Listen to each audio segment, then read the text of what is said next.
আসসালামু আলাইকুম রহমতুল্লাহ।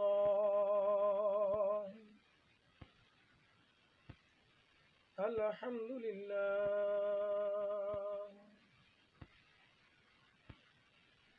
আলহামদুলিল্লাহ রাব্বিল আলামিন।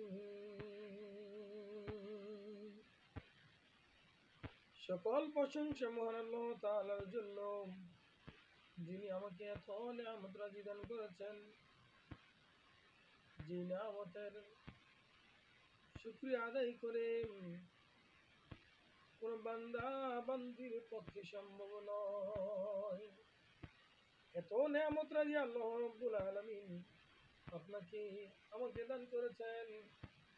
এই নিয়ামতের শুকরিয়া আমি কেন পৃথিবীর বুকে এমন কোন মাখলুক পয়দা হয় নাই যে আল্লাহ রাব্বুল আলামিনের নিয়ামতের শুকরিয়া আদায় করে সে শেষ করতে পারবে। এত নিয়ামত রাজি আল্লাহ রাব্বুল আলামিন করেছে। ও আল্লাহ মাফ করে দাও, তোমার নিয়ামতের শুকরিয়া আদায় করতে পারি না মাওলা। তুমি এত নিয়ামত রাজি দান করেছ। ও আল্লাহ, ও আমার মাওলা, ও আমার মাওলা, ও আমার মাওলা, মাফ করে দাও। যাই হোক, আমি আল্লাহ রাব্বুল আলামিনের দরবারে আজকে যে আলোচনা করবো আপনাদের সামনে, যে নিয়ে আসবো কোরআনের এবং হাদিসের আলোকে যাকাত সম্পর্কে কিছু কথা বলবো। যাকাত ইসলামের 5টি রুকুনের ভিতরে একটি রুকুন হলো যাকাত। রুকুন হলো কি? যাকাত আল্লাহ রাব্বুল আলামিন অর্ডার করেছেন, সালাত আদায় করো, সালাত কায়েম করো, সালাত নিজে পড়ো। কি পন্থায় পড়তে হবে? জামাতে না একা একা? আর একা একা পড়লে বিধান কি? আর মাসরুদের সালাতের বিধান কি? তাহাজ্জুদের সালাতের বিধান কি? 5 ওয়াক্ত সালাতের বিধান কি? সালাতে দাঁড়ানোর সময় কি আদায় করতে হবে? তুমি দেখবেন অসংখ্য জিনিস থেকে যায়। ও আমার পানের ভাইয়েরা, ভালোভাবে শুনে নেন। যাকাত আল্লাহ রাব্বুল আলামিন 5টা অর্ডার করেছেন।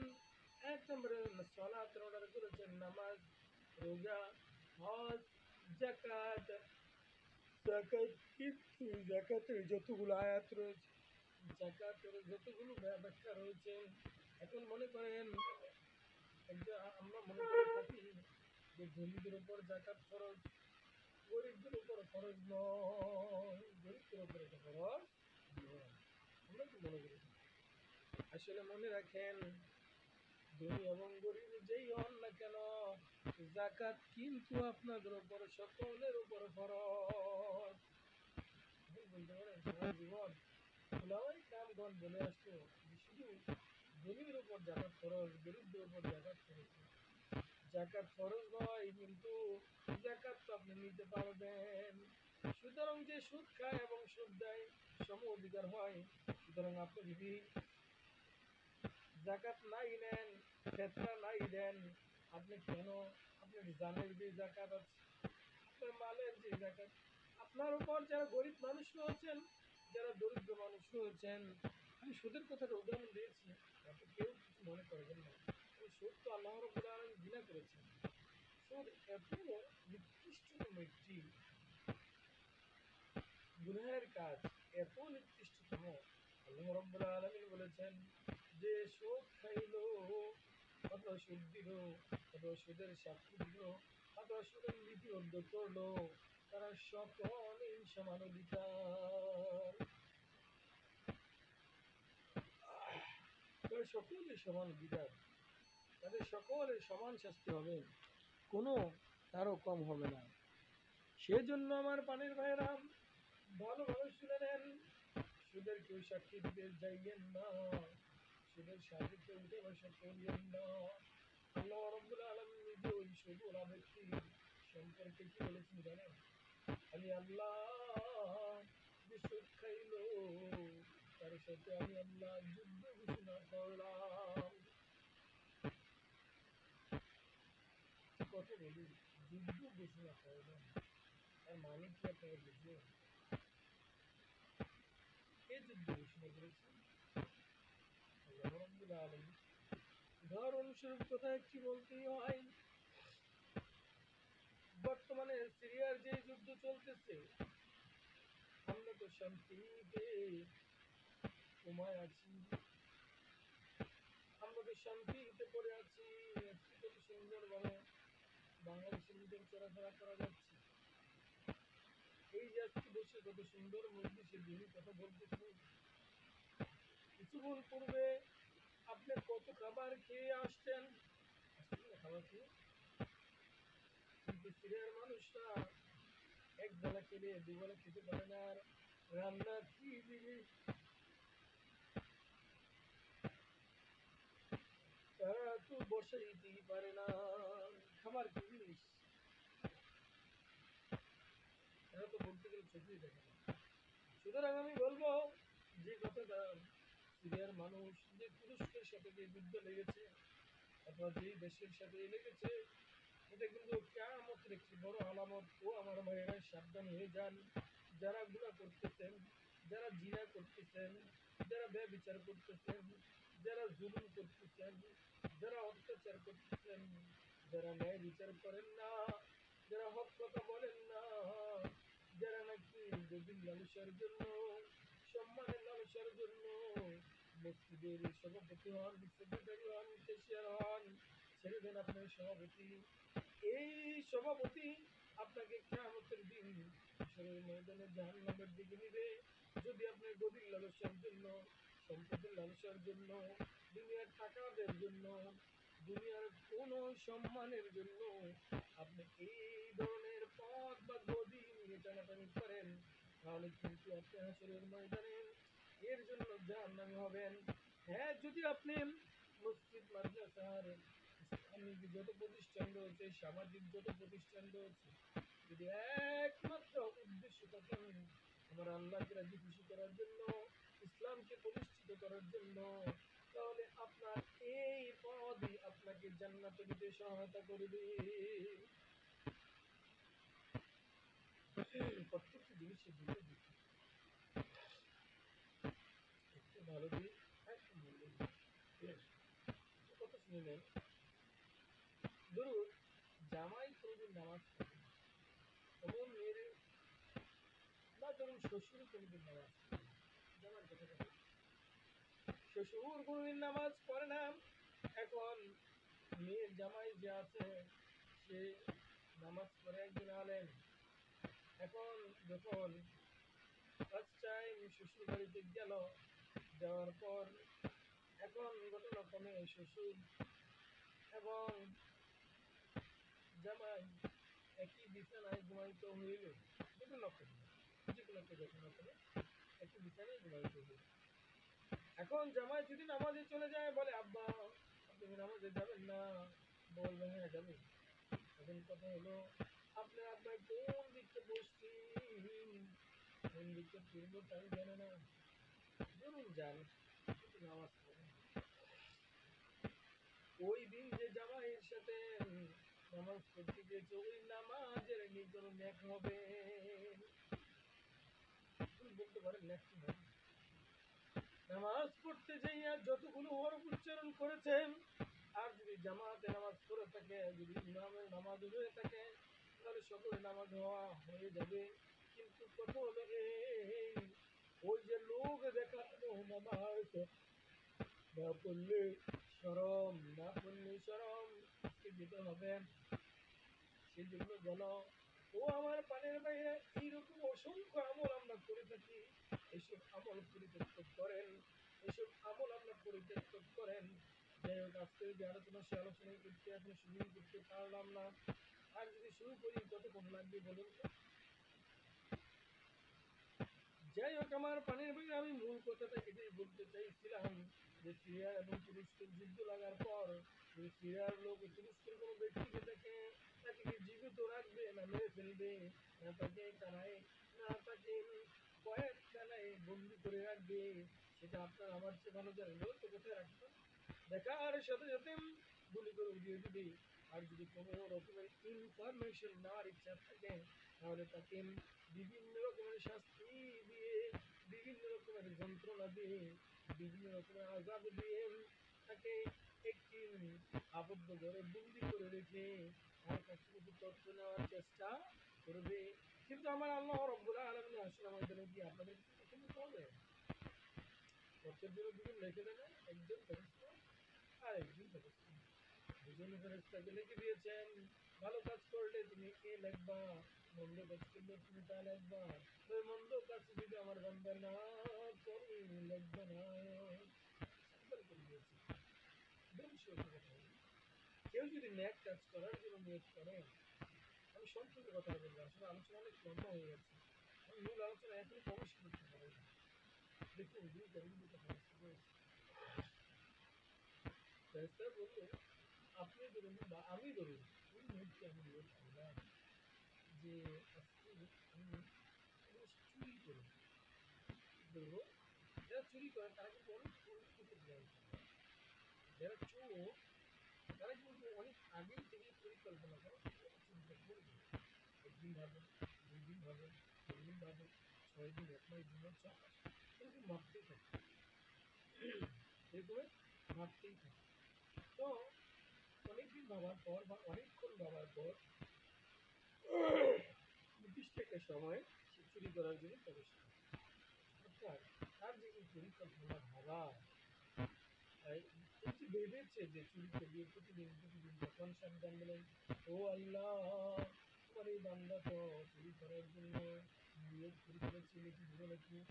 আল্লাহ রাব্বুল আলামিন বলেন, এই সাবধান, লিখবি না। বান্দাকে আল্লাহ কত কত ভালোবাসে। এই সাবধানে লিখবি না। কেন লিখবো না? লিখবি না, আমার বান্দা তো এখনো গুনাহ করেনি, এখনো আমার বান্দা গুনাহ করেনি। যদি গুনাহ করে তখন তুই লিখবি, এর আগে কিন্তু লিখবি না।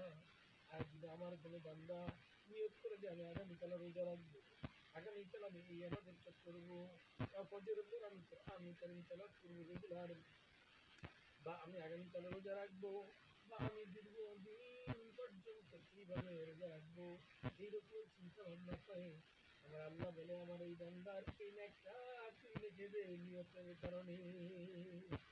ইন্নামাল আমাল ইন্নামাল আমালু বিন্নিয়াত। যে আমি আমার বান্দার সকল ইবাদত বন্দেগী তার নিয়তের উপর নির্ভরশীল করে থাকি। এই জন্য গভীর লালসার জন্য, তাদের লালসার জন্য, সম্পদের লালসার জন্য, সমাজে ফ্যাসিলিটি আপডেট হওয়ার জন্য, সমাজ আমাকে ভালো বলবে, কি বলবে? সমাজে ফ্যাসিলিটি আপডেট হওয়ার জন্য, সমাজে ফ্যাসিলিটি আপডেট হওয়ার জন্য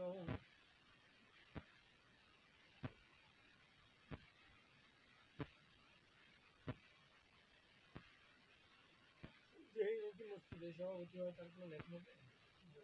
যাই হোক, আমার আলোচনা যে আমি বলতেছিলাম, সিরিয়ার এবং তুরস্কের যুদ্ধ যারা লেগেছেন, কাউকে কয়েকখানা আল্লাহ রাব্বুল আলামিনের কয়েকখানা নেওয়ার নিয়ে আপনার তথ্য নেওয়ার প্রয়োজন নেই।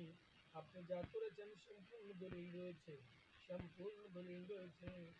এবং পাশাপাশি ওই দলিলের কথা যদি আপনি বিশ্বাস না করেন, আপনার হাতকে তো আপনি বিশ্বাস করবেন, আপনার পাকে তো আপনি বিশ্বাস করবেন, আপনার চোখকে তো আপনি বিশ্বাস করবেন, আপনার নাককে তো আপনি বিশ্বাস করবেন, আপনার চোখকে তো আপনি বিশ্বাস করবেন না। চোখের আরেকজন বলবে আল্লাহ, এ এ মাসুদ রানা, এই যে তোমার দুটো চোখ আছে না, তোমার কপালের উপরে আর কপালের নিচে আমি দিয়েছি না আল্লাহ, এটা কিন্তু তোমার, তোমার এই চোখ কথা বল, সেটা এই কাজটি করেছে কিনা, কিভাবে করেছে বিস্তারিত বর্ণনা দে। চোখ সাথে সাথে জবান খুলে বলে দিবে, তখন কি করবে? যাই হোক, আমি বলতেছিলাম আল্লাহ রাব্বুল আলামিনের কোনো তথ্যের প্রয়োজন নেই, কয়েকখানে নেওয়ার প্রয়োজন নেই, আপনাকে সরাসরি আপনার কাছ থেকে প্রমাণ নিয়ে নিবে। তো আমি এটি বলতেছিলাম, সিরিয়ার যুদ্ধে এবং তুরস্কের যুদ্ধে যখন লাগার পর তারা যদি এক পক্ষের লোক আরেক পক্ষকে দেখে, দেখার পর তারা কিন্তু তাদেরকে কোনোভাবেই কোনো জীবিত রাখে না, তারা মেরে ফেলে। যুদ্ধ করে হোক, গুলি করে হোক, বোম ফাটিয়ে হোক, অথবা তরল দিয়ে হোক, অথবা যে কোনো পন্থায় হোক না কেন, ওই মানে বিপরীত পক্ষের লোক যাদের সাথে আমরা যুদ্ধে লেগেছি তাদের সাথে কোনো রকমের কোনো আপোষ নেই, কোনো রকমের কোনো আপোষ নেই। সেদিন এভাবে আল্লাহ রাব্বুল আলামিন যারা সুদ খান, যারা সুদে সাক্ষী দেন, যারা সুদ সাপোর্ট করেন, তাদের জন্য আল্লাহ রাব্বুল আলামিন এরকম কঠিন থেকে কঠিন শাস্তি দিয়েছেন। ফিরে আসুন, তওবা করে ফিরে আসুন, এবং যে সুদকে যে সম্পদ বানিয়েছেন সেই সম্পদকে কিভাবে পরিশুদ্ধতা করবেন এই বিষয়ে নিয়ে যদি আলোচনা করতে যাই, আজকে এই আলোচনার দিকেই চলে যাবে, আজকের দিন মূল আলোচনা যাওয়াই হবে না। সেজন্য আমি আর সামনের দিকে যাচ্ছিলাম। আমি এখন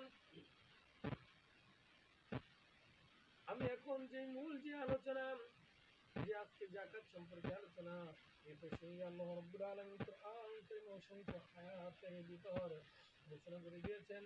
তার মধ্যে আমি দ্বিতীয় আয়াত তেলাওয়াত করেছিলাম, সবগুলো কথা আমি বলতে পারবো না, মূল কথাই যেহেতু পারবো কি জানি না, কারণ আলোচনা অনেক লম্বা হয়ে যাচ্ছে। আল্লাহ রাব্বুল আলামিন মুমিন সূরাতুল মুমিনের 4 নম্বর আয়াতে সূরাতুল মুমিন হলো কোরআন কারীমের 23 নম্বর সূরা, 33 নম্বর সূরার 3 নম্বর আয়াতে আল্লাহ রাব্বুল আলামিন 4 নম্বর আয়াতে আল্লাহ রাব্বুল আলামিন বলেছেন ওয়াল্লাযীনা হুম লিয-যাকাতি ফাঈলুন ওয়াল্লাযীনা হুম লিয-যাকাতি ফাঈলুন। আল্লাহ রাব্বুল আলামিন বলেন, যারা যাকাতের ব্যাপারে কর্মতৎপর হয় তাদের জন্য আমি আল্লাহ রাব্বুল আলামিন স্পেশাল ঘোষণা করেছি। দেখুন এ প্রসঙ্গে আল্লাহ রাব্বুল আলামিন সূরাতুল বাকারার 43 নম্বর আয়াতে আল্লাহ রাব্বুল আলামিন বলেছেন ওয়াকিমুস সালাত ওয়া আতুজ যাকাত ওয়ারকাউ মা'আর রাকিন। তোমরা সালাতকে কায়েম করো, যাকাতকে প্রদান করো, এবং যারা আমার সামনে নত হও তাদের সামনে তোমরাও নত হও, অর্থাৎ রুকুকারীর সাথে রুকু করো। আমি কিন্তু আলোচনার প্রথম দিকে একটা কথা বলেছিলাম, যাকাত গরিবের উপরও খরচ, দরিদ্রের উপরও খরচ। আমার কথার এই কথার যদি অর্থ আজকে না বলে দিই তাহলে তো আপনাদের আজকের বিচিকিৎসা লেগে যাবে। আল্লাহ রাসূল সাল্লাল্লাহু আলাইহি ওয়াসাল্লাম একটি হাদিসের ভিতরে ঘোষণা করলেন, ও আমার সাহাবীরা ভালোভাবে শুনে নাও, কোন কালো মানুষ জান্নাতে যাবে না, কোন কালো মানুষ জান্নাতে যাবে না, কোন বুড়া মানুষ জান্নাতের জান্নাতের গান পর্যন্ত পাবে না, কোন বৃদ্ধ লোক কোন জান্নাতের গান পর্যন্ত পাবে না। যারা কালো হয়ে জন্মেছেন তারা কখনো কিন্তু জান্নাতে যাবেন না। কে বলেছেন? রাসূল বলেছেন। কিন্তু এই কথার অর্থ কি জানেন? এখানে যে আল্লাহ রাব্বুল আলামিন আমাদেরকে, আমি যে বলেছিলাম যে দরিদ্রের উপর যাকাত খরচ,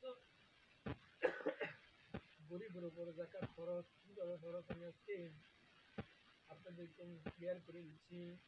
দেখুন আল্লাহ রাব্বুল আলামিন যেভাবে বলেছেন যে কোনো কালো মানুষ, বৃদ্ধ লোক জান্নাতে প্রবেশ করবে না, এর অর্থ হলো, এর মাতন হলো যে আল্লাহ রাব্বুল আলামিন যারা বৃদ্ধ হয়ে দুনিয়া থেকে মৃত্যুবরণ করবেন, জান্নাতে একটি নহর থাকবে, ওই নহরে একটা ডুব দিবে, ওই ডুব দেওয়ার পরে সে 24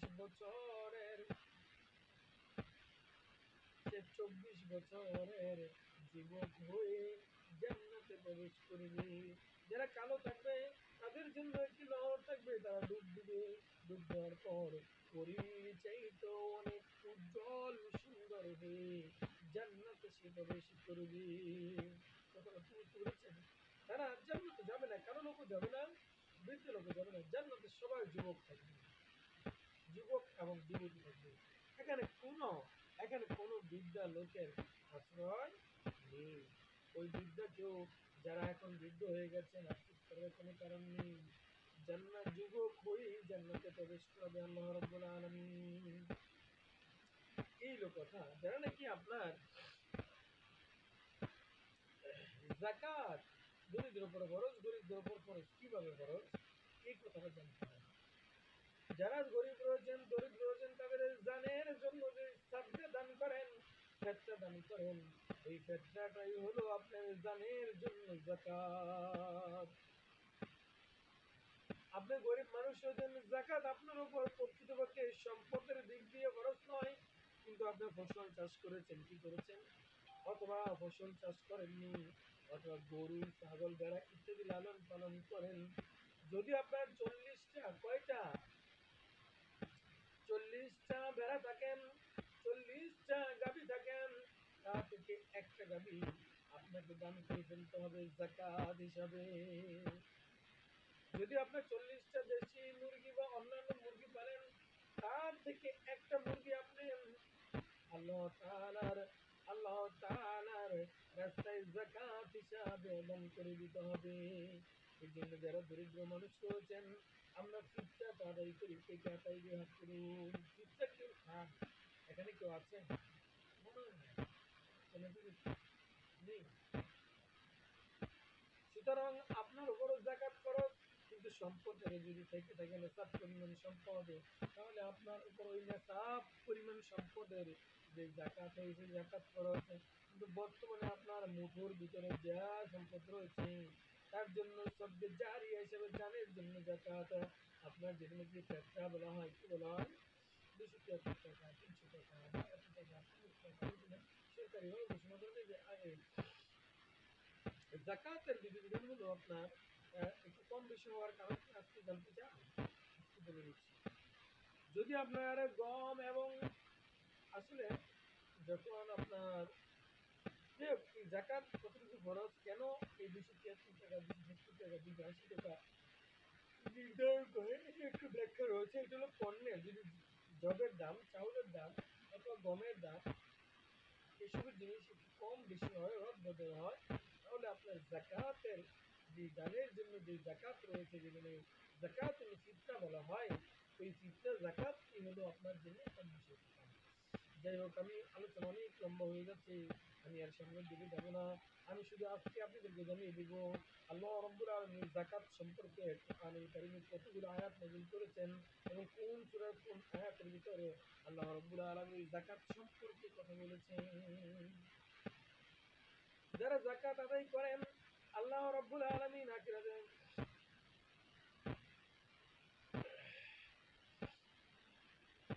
যারা বর্তমানে দুনিয়ার ভিতরে যাকাত আদায় করে না, তারাই কিন্তু আখিরাতে এটাকে অস্বীকার করবে, বলবে আমরা যাকাত দিয়েছিলাম তো মওলা। দেখুন, এবার আসুন কোরআনুল কারীমে সরাসরি যে আয়াতগুলো আল্লাহ রাব্বুল আলামিন বলে দিয়েছেন, যে সূরাতুল হামিম সাজদা, একটা সূরা রয়েছে সূরাতুল হামিম সাজদা। এই সূরাতুল হামিম সাজদার সিজদাটি হলো সূরাতুল হামিম, সিজদাটি হলো কোরআনুল কারীমের 41 নম্বর সূরা। এই 41 নম্বর সূরার 7 নম্বর আয়াতে আল্লাহ রাব্বুল আলামিন বলে দিয়েছেন, কি বলেছেন? আল্লাযী লা ইয়াউম। এই আয়াতের ভিতরে আল্লাহ রাব্বুল আলামিন স্পেশাল করে যাকাত সম্পর্কে একটু কথা বলেছেন। যাই হোক, আগেও আল্লাহ রাব্বুল আলামিন এছাড়ান সূরাতুল বাকারার অসংখ্য আয়াতের ভিতরে আল্লাহ রাব্বুল আলামিন আলোচনা লম্বা হয়ে যাচ্ছে, সেজন্য আমি ওইদিকে যাচ্ছি না। শুধু আপনাদের আজকে জানিয়ে দিচ্ছি কোন কোন আয়াতে কোরআনুল কারীমের সর্বপ্রথম যে দলিল, এই দলিল দ্বারা প্রমাণ দিবেন, সেই প্রমাণের জন্য আপনারা লিখে নেন সূরাতুল বাকারার 23 নম্বর আয়াত, 23 নম্বর আয়াত, 177 নম্বর আয়াত, 211 নম্বর আয়াত, 261 নম্বর আয়াত, 271 নম্বর আয়াত, 274 নম্বর আয়াত, 277 নম্বর আয়াত। এতগুলো আয়াতে আল্লাহ রাব্বুল আলামিন যাকাত সম্পর্কে স্পষ্টভাবে তুলে ধরেছেন। এ প্রসঙ্গে সূরাতুল মাইদার 12 নম্বর আয়াতে, সূরাতুল মারিয়াম এর 31 এবং 55 নম্বর আয়াতে সূরাতুল মুমিনুন এর 14 নম্বর আয়াতে, সূরাতুল ফাতির 29 এবং 30 নম্বর আয়াতে, সূরাতুল নূর এর 39 নম্বর আয়াতে, সূরাতুল আম্বিয়া, সূরাতুল আম্বিয়া 24 এবং 25 নম্বর আয়াতে, সূরাতুল আলী ইমরান এর 92 নম্বর আয়াতে, সূরাতুল তাওবার 41 নম্বর আয়াতে, 34 নম্বর আয়াতে, 35 নম্বর আয়াতে, এই রকমের আয়াতগুলোতে আল্লাহ রাব্বুল আলামিন যাকাত ঘোষণা করেছেন। 6666 আয়াত থেকে এখানে যতগুলো আমি আয়াতের সংখ্যা বললাম, এই আয়াতের ভিতরে আল্লাহ রাব্বুল আলামিন যাকাত সম্পর্কে বিধিবিধান তুলে ধরেছেন। এ প্রসঙ্গে হযরত আব্দুল্লাহ ইবনে জারির ইবনে আব্দুল্লাহ বলেন, আমি নবী করিম সাল্লাল্লাহু আলাইহি সাল্লামকে এই তবে যাওয়ার পর আমি বায়াত গ্রহণ করেছিলাম নামাজ কায়েম করার জন্য, যাকাত দেওয়ার জন্য এবং প্রত্যেক মুসলমানদের কল্যাণ কামনা করার জন্য। আল্লাহ রাসূল সাল্লাল্লাহু আলাইহি সাল্লাম এটাকে আমাকে এর বায়াত গ্রহণ করিয়ে দিয়েছেন। তো বুখারী শরীফের একটি হাদিস। যাই হোক, আমার প্রিয় ভাইরা, এই জন্য এরকম অসংখ্য হাদিস রয়েছে, অসংখ্য কোরআন কারিমের আয়াত রয়েছে, যার জন্য এই যাকাতের জন্য